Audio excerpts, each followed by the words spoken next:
Chapter 42. The Anjou Wine. After the most disheartening news of the king's health, a report of his convalescence began to prevail in the camp, and as he was very anxious to be in person at the siege, it was said that as soon as he could mount a horse, he would set forward.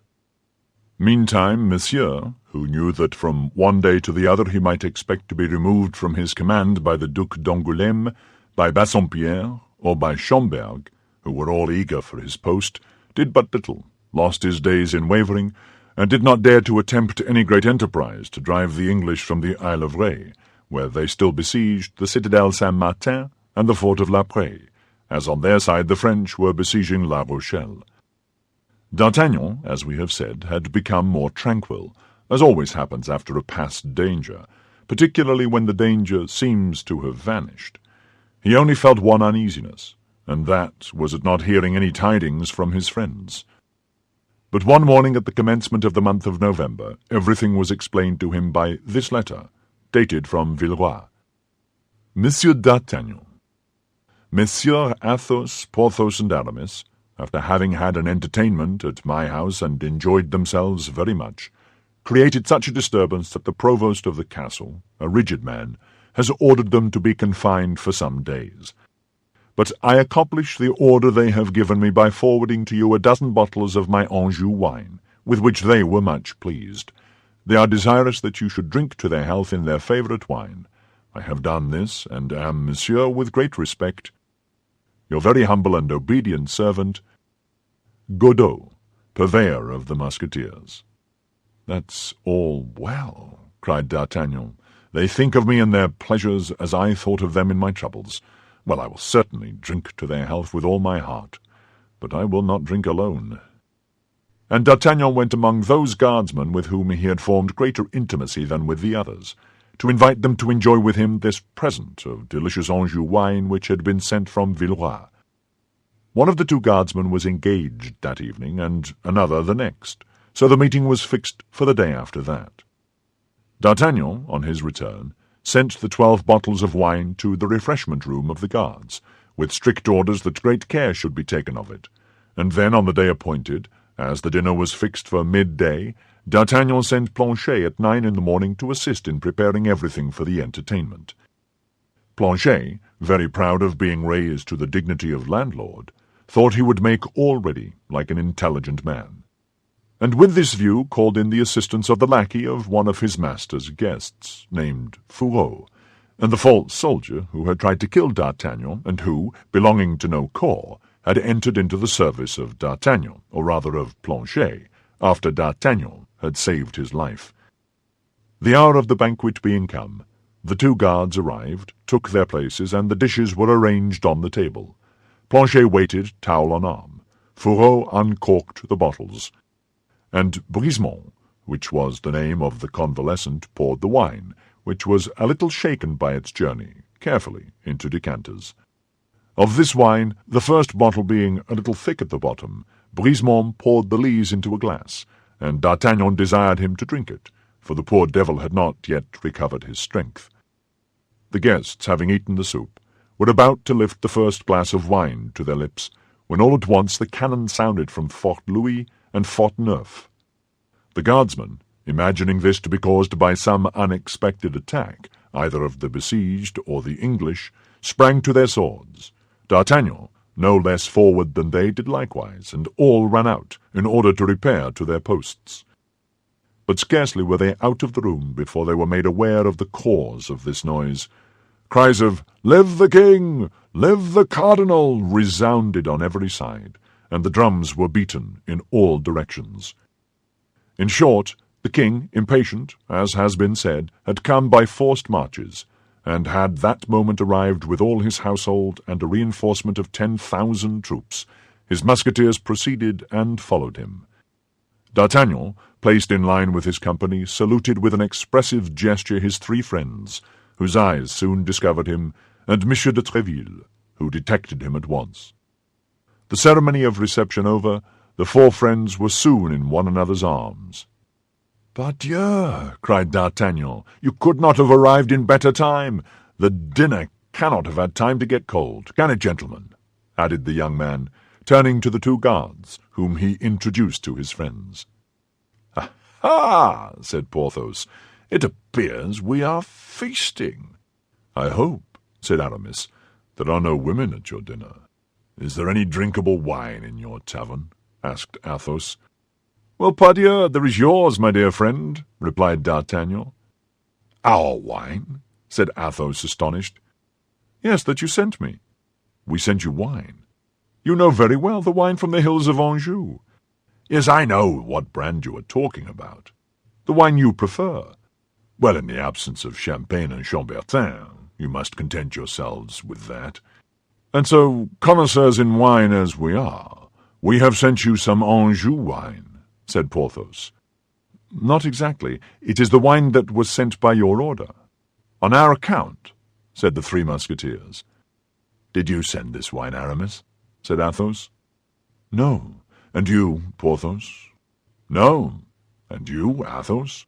"No." "If it was not you, it was your purveyor," said D'Artagnan. "A purveyor?" "Yes, your purveyor, Godeau, the purveyor of the Musketeers." "My faith, never mind where it comes from," said Porthos. "Let us taste it, and if it is good, let us drink it." "No," said Athos. "Don't let us drink wine which comes from an unknown source." "You are right, Athos," said D'Artagnan. "Did none of you charge your purveyor, Godeau, to send me some wine?" "No. And yet you say he has sent you some, as from us." "Here is his letter," said D'Artagnan, and he presented the note to his comrades. "This is not his writing," said Athos. "I am acquainted with it. Before we left Villeroy, I settled the accounts of the regiment." "A false letter altogether," said Porthos. "We have not been disciplined." "D'Artagnan," said Aramis in a reproachful tone, "how could you believe that we had made a disturbance?" D'Artagnan grew pale, and a convulsive trembling shook all his limbs. "Thou alarmest me," said Athos, who never used thee and thou but upon very particular occasions. "What has happened?" "Look you, my friends," cried D'Artagnan, "a horrible suspicion crosses my mind.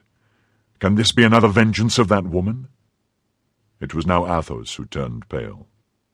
D'Artagnan rushed toward the refreshment-room, the three Musketeers and the two guards following him. The first object that met the eyes of D'Artagnan on entering the room was Brisemont, stretched upon the ground and rolling in horrible convulsions. Planchet and Fourreau, as pale as death, were trying to give him succour, but it was plain that all assistance was useless. All the features of the dying man were distorted with agony. "Ah!" cried he on perceiving D'Artagnan. "Ah, this is frightful. You pretend to pardon me, and you poison me." "I?" cried D'Artagnan. "I, wretch? What do you say?" "I say that it was you who gave me the wine. I say that it was you who desired me to drink it. I say you wish to avenge yourself on me, and I say that it is horrible." "Do not think so, Brisemont," said D'Artagnan. "Do not think so. I swear to you, I protest." "Oh, but God is above. God will punish you.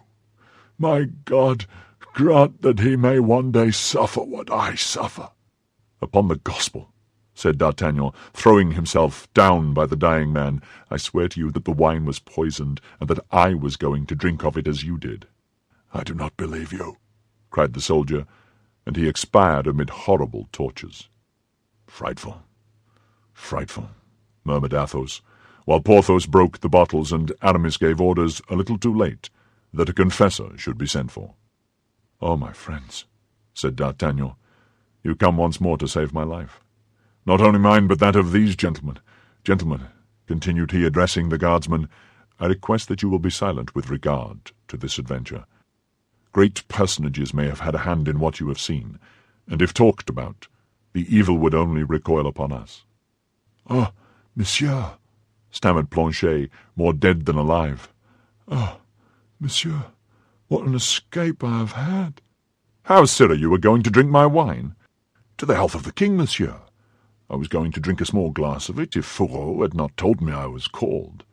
"Alas," said Fourreau, whose teeth chattered with terror, "I wanted to get him out of the way that I might drink myself."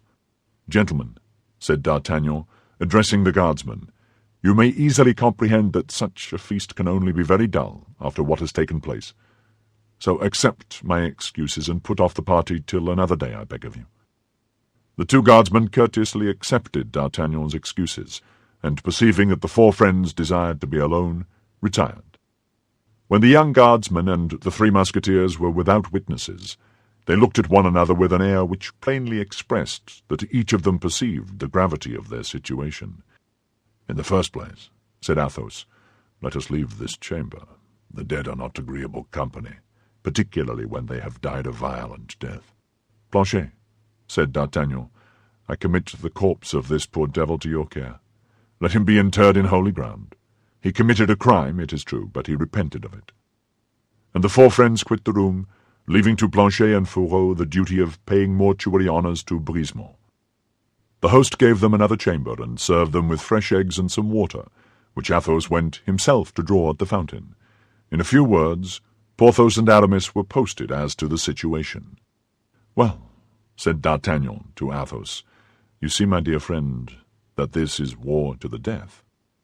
Athos shook his head. Yes, replied he, "I perceive that plainly. But do you really believe it is she?" "I am sure of it." "Nevertheless, I confess I still doubt." "But the fleur-de-lis on her shoulder?" "She's some Englishwoman who has committed a crime in France and has been branded in consequence." "Athos, she is your wife, I tell you," repeated D'Artagnan. "Only reflect how much the two descriptions resemble each other." "Yes, but I should think the other must be dead. I hanged her so effectually." It was D'Artagnan who now shook his head in turn. "But in either case what is to be done?" said the young man. "The fact is, one cannot remain thus with a sword hanging eternally over his head," said Athos. "We must extricate ourselves from this position." "But how?" "Listen, you must try to see her, and have an explanation with her. Say to her, peace or war. My word as a gentleman never to say anything of you, never to do anything against you. On your side, a solemn oath to remain neutral with respect to me. If not, I will apply to the Chancellor, I will apply to the King, I will apply to the hangman. I will move the courts against you, I will denounce you as branded, I will bring you to trial. And if you are acquitted, well, by the faith of a gentleman, I will kill you at the corner of some wall as I would a mad dog." "I like the means well enough," said D'Artagnan, "but where and how to meet with her?" "Time, dear friend. Time brings round opportunity. Opportunity is the martingale of man. The more we have ventured, the more we gain, when we know how to wait." "Yes, but to wait surrounded by assassins and poisoners—" "There," said Athos, "God has preserved us hitherto. God will preserve us still." "Yes, we. Besides, we are men, and everything considered, it is our lot to risk our lives. But she?" asked he in an undertone. "What she?" asked Athos. "Constance." "Madame Bonacieux, That's true," said Athos. "My poor friend, I had forgotten you were in love." "Well, but," said Aramis, "have you not learned by the letter you found on the wretched corpse that she is in a convent? One may be very comfortable in a convent, and as soon as the siege of La Rochelle is terminated, I promise you, on my part—" "Good!" cried Athos. "Good! Yes, my dear Aramis, we all know that your views have a religious tendency." "I am only temporarily a musketeer," said Aramis humbly. "It is some time since we heard from his mistress," said Athos in a low voice, "but take no notice. We know all about that." "Well," said Porthos, "it appears to me that the means are very simple." "What?" asked D'Artagnan. "You say she is in a convent," said Porthos. "Yes." "Very well. As soon as the siege is over, we'll carry her off from that convent." "But we must first learn what convent she is in." "That's true," said Porthos. "But I think I have it," said Athos. "Don't you say, dear D'Artagnan, that it is the queen who has made the choice of the convent for her?"